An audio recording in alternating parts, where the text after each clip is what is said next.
good reason.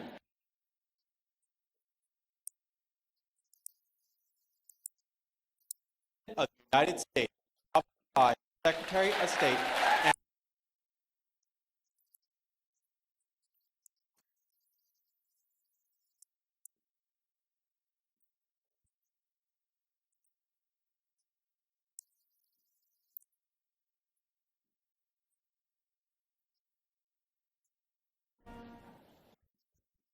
distinguished guests, please welcome the President of the United States, by Secretary of State Anthony Blinken.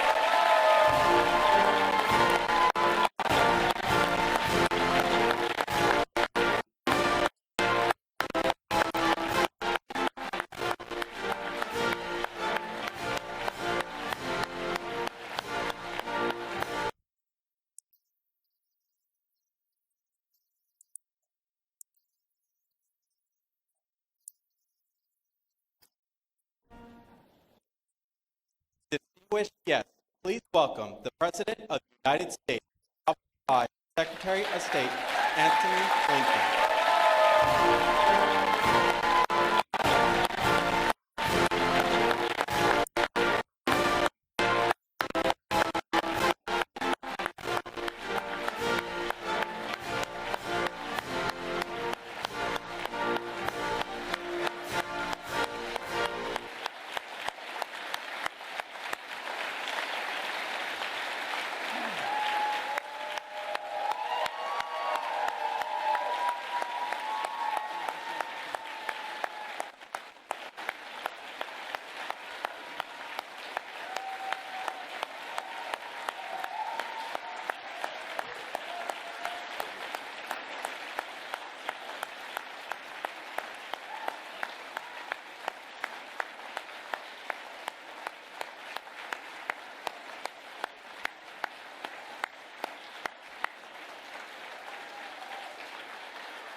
Good afternoon. If I didn't say anything, this would go on all afternoon, for good reason. Mr. President, it is an honor to welcome you back to the State Department. On day one of this administration, you shared a few things with me. You told me something that we long discussed, reminded me that American engagement, American leadership is essential.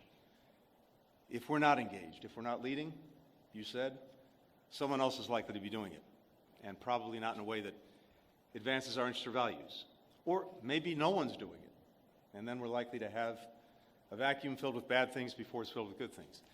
But the other thing you told me, Mr. President, was that there's a greater premium than ever before on finding ways to cooperate, to coordinate, to work with other countries if we're going to get done what we need to get done for the American people. And so you instructed me, you instructed all of us to get out there, to rebuild, to rejuvenate, even to reimagine our alliances and partnerships. And I remember what you told me then. You said, we don't know when this is going to make a difference, when we're going to need these friendships, these partnerships, but someday, some way, somewhere, they're going to be critical for advancing the national interest. And that's exactly what the men and women of this department have done. And we've been able to carry out that charge for two reasons.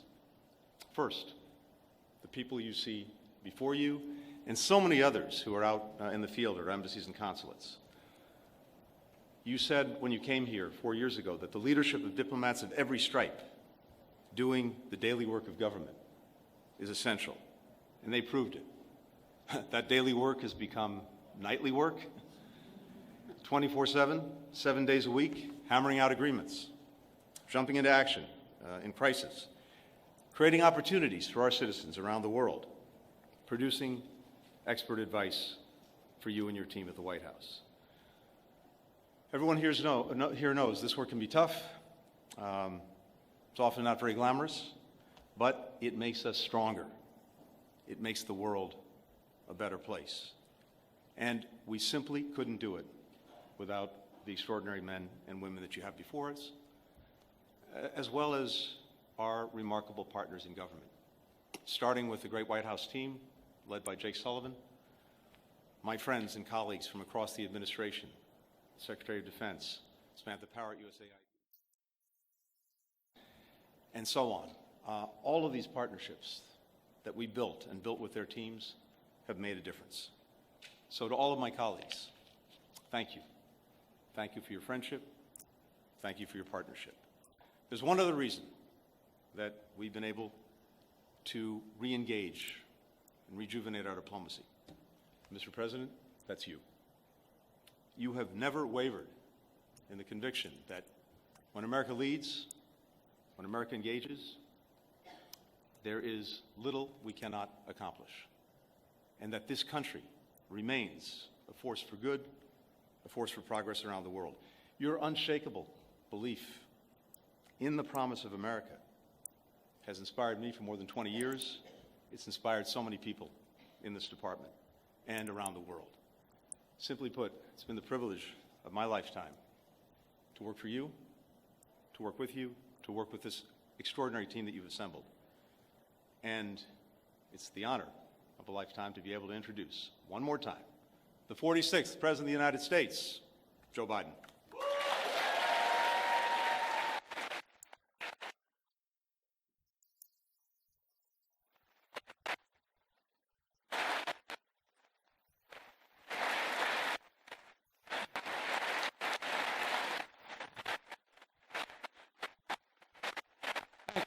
Thank you.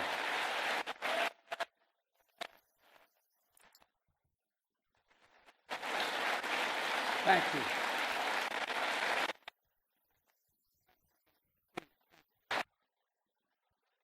Thank you, thank you, thank you. Back at the State Department. Tony, if I may start by saying this, you're one of the finest men I've ever known in any undertaking, for one important reason. You have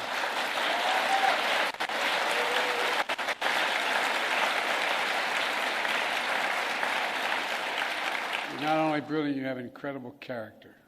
You have character. You have more integrity than almost anybody I know. Thank you for always appreciate it. Folks, I'm grateful for his counsel and his friendship as well, but I also want to thank the members of my cabinet and the members of the Congress who are here today, and to all our diplomats and development experts, service members, and intelligence professionals. Many of the achievements we're going to discuss today were the result of your hard work, and that's not hyperbole, it's true. Thank you, thank you, thank you, thank you for your extraordinary service. You know, I come here to the State Department to report on to the American people on the progress we've made in the last 4 years in our foreign policy and our presidency. I've said many times, we're at an inflection point. The post-Cold War period is over. A new era has begun. In these 4 years, we faced crises that we've been tested. We've come through those tests stronger, in my view, than we entered those tests. This is a fierce competition underway. The future of the global economy, technology, human values, and so much else. Right now, in my view, thanks to our administration, the United States is winning the worldwide competition. Compared to 4 years ago, America is stronger. Our alliances are stronger. Our adversaries and competitors are weaker. We have not gone to war to make these things happen. During my presidency, I've increased America's power at every dimension. We've increased our diplomatic power, creating more allies than the United States has ever had in the history of our nation. We've increased our military power, making the most significant investments in the defense industrial base in decades. We've increased the technology power, taking the lead in artificial intelligence and other technologies of the future. And we've increased the economic power, building the most dynamic economy in the world from the bottom up and the middle out, not the top down. In short, Kamala and I took office, our nation had become stronger at home, are stronger in the world. And now, America is more capable and, I would argue, better prepared than we've been in a long, long time. While our competitors and adversaries are facing stiff headwinds, We have the wind at our back because of all of you. This is what we're heading into. And over the next administration, that's what we're handing it to. Today, I want to lay out what we've done, the opportunities we've created for America, and those opportunities going forward. Today, I can report to the American people our sources of national power are far stronger than they were when we took office. Our economy is booming, although there's more work to do. Our technologies, from artificial intelligence to biotech, quantum, and to advanced semiconductors, they're the envy of the world. And we have made the most significant investments in America and the American workers since the New Deal. To rebuild our roads and bridges, our ports and airports, clean water systems, affordable high-speed internet, and so much more.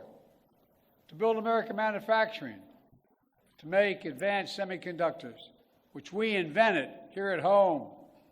We made the largest investment in climate and clean energy ever anywhere on Earth in the history of the world, spurring nearly $500 billion in private sector investment.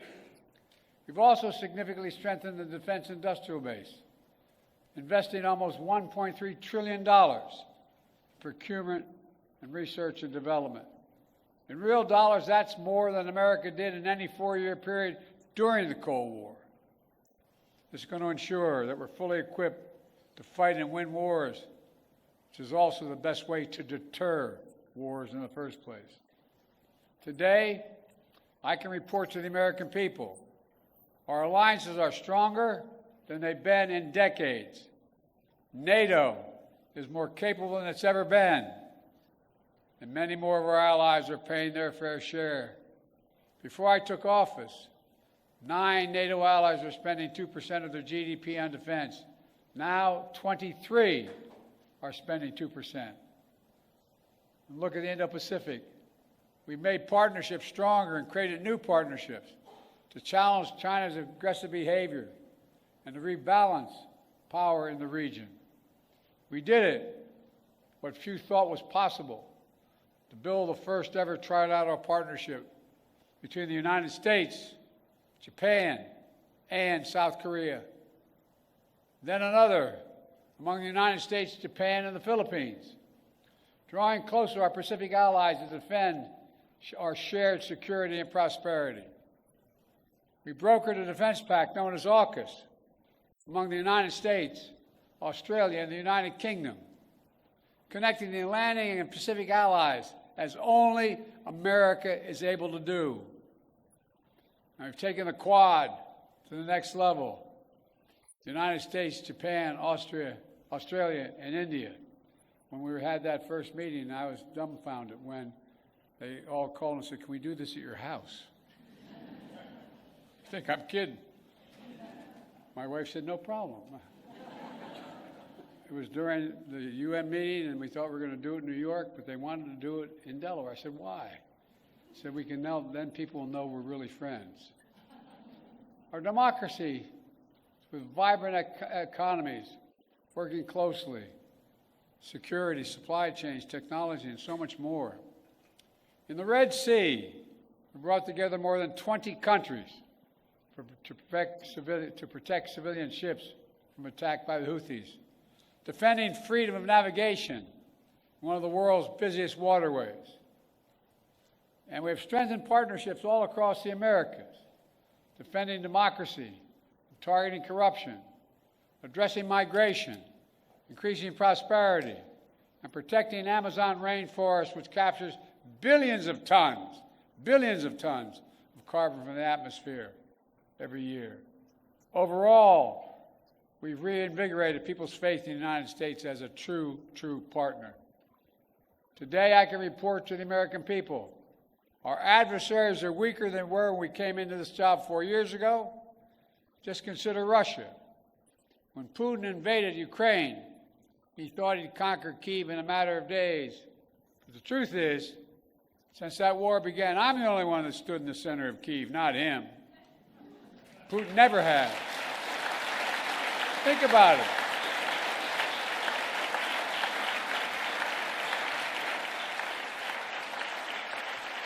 It was a long train ride, but I'm the only commander-in-chief to visit a war zone not controlled by U.S. forces. We helped Ukrainians stop Putin. And now, nearly three years later, Putin has failed to achieve any of his strategic objectives. He has failed thus far to subjugate Ukraine, failed to break the unity of NATO, and failed to make large territorial gains. But there's more to do. We can't walk away. We rallied 50 nations to stand with Ukraine, not just in Europe, but for the first time in Asia as well. Because those countries in Asia know what happens in Ukraine matters to them as well. We delivered air interceptors, massive numbers of munitions, enacted relentless, unprecedented sanctions to keep Ukraine in the fight. And now Russia is struggling to replace what they are losing on the battlefield and in terms of military equipment and fighters. And the ruble is under enormous pressure. As I saw it, when Putin launched his invasion, I had two jobs. One, to rally the world to defend Ukraine, and the other is to avoid war between two nuclear powers. We did both those things. Today, Ukraine is still a free, independent country with the potential for a bright future. And we laid the foundation for the next administration so they can protect the bright future of the Ukrainian people. And now, look at Iran. Did you ever think we'd be where we are with Iran at this moment? After those despicable attacks by Hamas on October the 7th, Iran directly attacked Israel twice with hundreds of ballistic missiles and drones. And twice they failed because the United States organized a coalition of countries to stop them and ordered U.S. aircraft to come to the defense of Israel. Now, Iran's air defenses are in shambles. Their main proxy, Hezbollah, is badly wounded. And as we tested Iran's willingness to revive the nuclear deal, we kept the pressure with sanctions. Now Iran's economy is in desperate straits. All told, Iran is weaker than it has been in decades. And if you want more evidence that we've seriously weakened Iran and Russia, just take a look at Syria. President Assad was both countries' closest ally in the Middle East.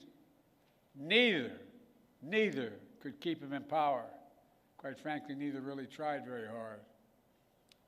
Now, I cannot claim credit for every factor that led to Iran and Russia growing weaker in the past 4 years. They did plenty of damage all by themselves. But Israel did plenty of damage to Iran and its proxies. But there's no question, our actions contributed significantly. And now major authoritarian states are aligning more closely with one another. Iran, Russia, China, North Korea. But that's more out of weakness than out of strength. So as the new administration begins, the United States is in a fundamentally stronger position with respect to these countries than we were 4 years ago. Today, I can report to the American people we're in a better strategic position in the long-term competition with China than we were when I took office. You all recall, many experts believe were predicting it was inevitable that China's economy would surpass ours. According to many predictions, that would happen by the year 2030 or shortly thereafter. But we in this room said no. If we make the investments in ourselves, we protect our workers and technologies, that will not happen. Now, according to the latest predictions, on China's current course, they will never surpass us, period. I met one-on-one with President Xi in consequential summits.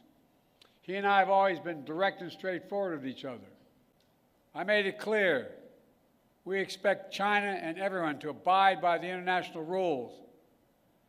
And so we stood up against unfair trade practices, taking action when China dumped subsidized goods, incredibly subsidized, on our markets to undercut our workers. We imposed target tariffs in critical sectors like cars, steel, and semiconductors. rather than across-the-board tariffs. We imposed historic export controls on investments, restrictions, to ensure that China cannot use the most advanced technology and sensitive data against us. And critically, we enlisted our allies and partners to join us, building more convergence among our allies on a shared approach to China than ever existed, and showing that it's more effective to deal with China alongside of partners rather than going it alone. But even while we compete vigorously, we've managed our relationship with China responsibly, so it's never tipped over into conflict. We've created lines of communication between President Xi and myself, and between the leaders of our militaries, to avoid misunderstanding. We found ways to work with each other, to address climate change, to reduce the flow of fentanyl in the United States, which, by the way, overdose deaths are coming down across our nation. And in my administration, we've seized more fentanyl at our border in 2 years than the previous 5 years combined. Today, I can also report to the American people, we're the first president in decades who's not leaving a war in Afghanistan to his successor.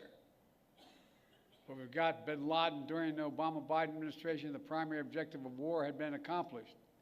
And I believe that going forward, the primary threat of al-Qaeda would no longer be emanating from Afghanistan, but from elsewhere. And so, we not need to station a sizable number of American forces in Afghanistan. So when I took office, I had a choice. Ultimately, I saw no reason to keep thousands of servicemen in Afghanistan. I think I have my schedule with me, and I keep on my, I don't have, but I keep on the back of my card the actual number of dead and wounded that occurred in our longest war, to remind myself. Keep spending hundreds of millions of dollars a day. We're no longer doing that. In my view, it was time to end the war and bring our troops home, and we did. I commend the courage of all those who served in Afghanistan. We grieve all 2,461 Americans who made the ultimate sacrifice in the longest war in American history. And I grieve those brave service members whose lives were lost during the withdrawal. We also thank those inside and outside of government who have done so much to help thousands of Afghan families resettle in the United States. Remember, critics said if we ended the war, it would damage our alliances and create threats to our homeland from foreign-directed terrorism out of a safe haven in Afghanistan. Neither has occurred. Neither has occurred. And our alliances have stayed strong. We've used our over-the-horizon capabilities to strike in Afghanistan and elsewhere when we had to. For instance, eliminating Zawahiri, the leader of al-Qaeda, who helped orchestrate the September 11th attacks. And we did it without putting more American boots on the ground. And by ending the war, we've been able to focus our energy and resources on more urgent challenges. There is nothing, and I can tell you from my conversations with both Xi and Putin, nothing our adversaries and competitors like Russia and China would have liked more than seeing us to continue to be tied down in Afghanistan for another decade. For all those reasons, ending the war was the right thing to do, and I believe history will reflect that. And from the moment I entered office, I also worked to free as many Americans as possible being held hostage or wrongfully detained overseas. We brought home more than 75 Americans by last count. In some cases, it took months, even years of effort, like the prisoner swap with Russia over the past summer. A feat of diplomacy involving many of you and involving multiple countries who joined complex negotiations at our request. Another example of the power of our alliances. We did not have these relationships, those women and women would likely still be in prison. And finally, I can report to the American people that we restored our leadership in a range of other generational priorities. When I took office, we were no longer part of the International Climate Agreement. We announced on day one we've joined the Paris Accord, rejoined. And we've led by example. We've conserved hundreds of millions of acres of land and water, more than any president in American history, making investments in clean energy and convincing other nations to join us. Thanks to our efforts, the world has reached the goal of investing $100 billion every year in public and private funds to reduce greenhouse emissions, to drive down the cost of clean energy, to help developing nations adapt to climate change.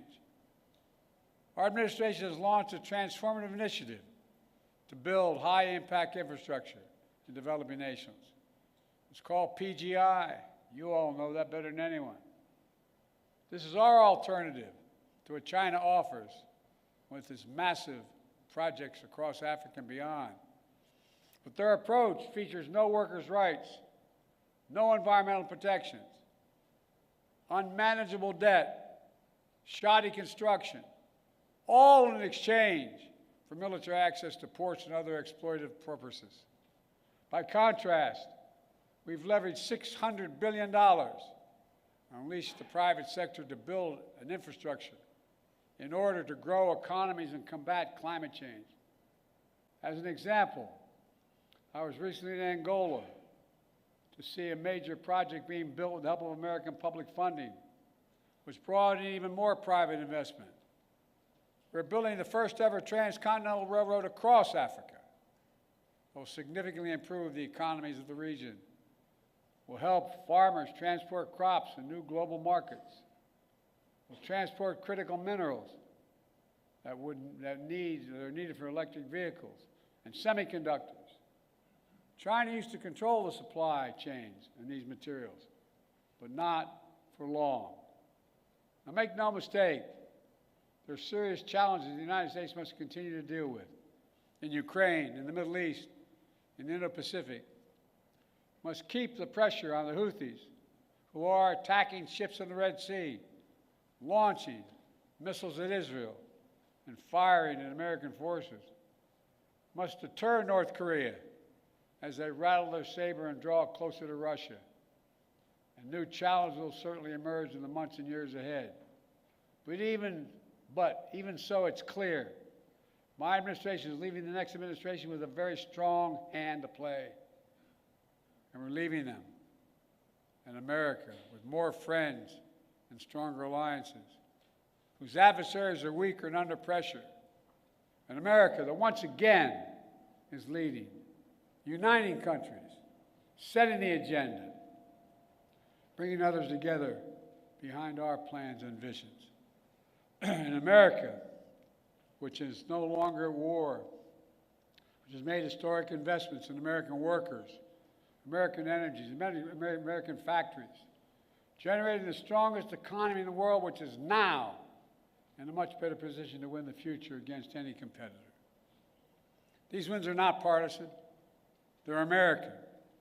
They benefit all Americans and reflect America's endless capacity for leadership and reinvention. Look, folks, the United States should take full advantage of our diplomatic and geopolitical opportunities we've created to keep bringing countries together to deal with challenges posed by China, to make sure Putin's war ends in a just and lasting peace for Ukraine, and to capitalize on a new moment for a more stable, integrated Middle East. To do that, the next administration must make sure the fall of Assad does not lead to the resurgence of ISIS in Syria and across the region. It must carry forward the commitment that America will never, never allow Iran to acquire a nuclear weapon.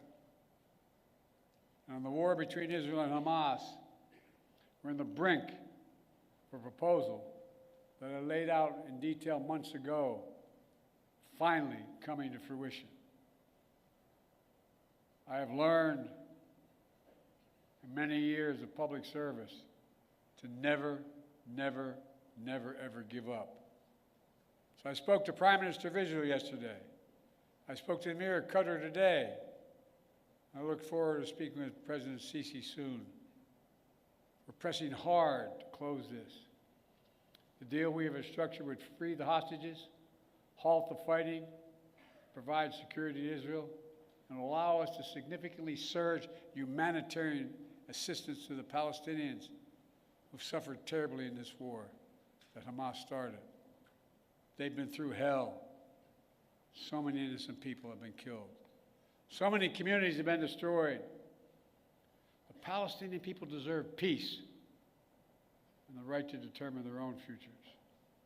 Israel deserves peace and real security. And the hostages and their families deserve to be reunited. And so we're working urgently to close this deal.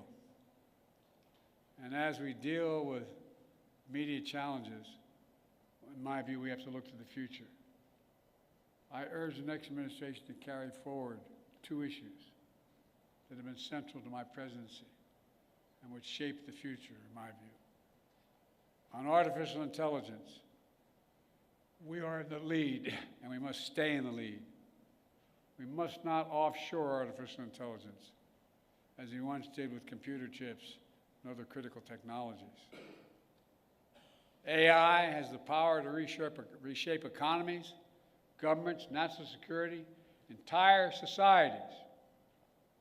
And it must be the United States and our closest allies that lead the way to ensure people's rights are respected, their safety is protected, and their data is secure. And likewise, clean energy transition will race ahead in years to come. I know some incoming administration, some in the incoming administration, are skeptical about the need for clean energy. They don't even believe climate change is real. I think they come from a different century. They're wrong. They are dead wrong. It's the single greatest existential threat to humanity. And the clean energy transition is already happening. China is trying to dominate the clean energy, manufacturing, critical materials, supply chains. They want to capture the market of the future and create new dependencies. The United States must win that contest, and we will shape the global economy and the planet for decades to come. Let me close with this. Like many of you, I've dedicated a significant portion of my career to our nation's foreign policy. As chair of the Foreign Relations Committee as a senator, vice president for 8 years, and now president of the United States, I put together one of the most competent foreign policy teams, I would argue, in American history, sitting in this room and before my eyes.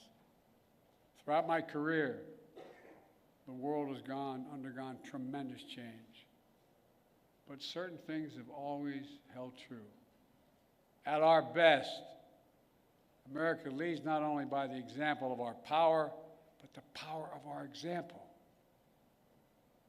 In the past 4 years, we've used that power, not to go it alone, but instead to bring countries together, to increase shared security and prosperity, to stand up to aggression, and to solve problems through diplomacy wherever possible, and to relentlessly defend democracy, civil rights, and human rights. Because that's who we are. That's who we are. You've heard me say it many times before. We're the only country on earth founded on idea. Every other country is founded on geography, religion, ethnicity, or some other unifying factor. But America was built on an idea, literally, not figuratively. That idea was all women and men are created equal. The idea that has inspired the world for 250 years and counting. We're always reaching to do better, always looking to the future, not our best, always seeking progress for our people and for people everywhere. It's been the honor of my life to serve as your president. Today, I'm optimistic about our future, as optimistic as I've ever been. Just have to remember who in the hell we are. You've heard me say it many times. We're the United States of America, for God's sake. There is nothing beyond our capacity. if we do it together and commit to it. Nothing. So thank you all for all you've done. I hope many of you are going to be staying in the next administration to keep this moving. May God bless you all, and may God protect our troops. Thank you, thank you, thank you.